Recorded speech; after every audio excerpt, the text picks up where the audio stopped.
Il arrive, il est vrai, à l'homme d'être confus de ses péchés, de délaisser certaines mauvaises habitudes, avant d'être conscient de la puissance d'attraction de Jésus-Christ.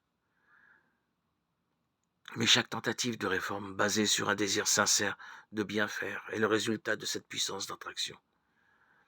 Une influence dont il ne se rend pas compte agit sur son âme, ranime sa conscience et amende sa conduite extérieure. Et à mesure que le Sauveur attire ses regards sur la croix et lui fait contempler celui que ses péchés ont percé, les commandements de Dieu parlent à sa conscience. Il se rend compte de la perversité de sa vie.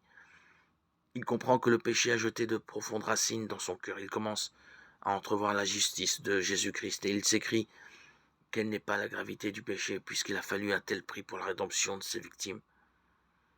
Tout cet amour, toutes ces souffrances, toute cette humiliation était-il nécessaire pour que nous ne périssions pas, mais que nous ayons la vie éternelle? Le pécheur peut résister à cet amour, refuser de se laisser attirer par le Sauveur.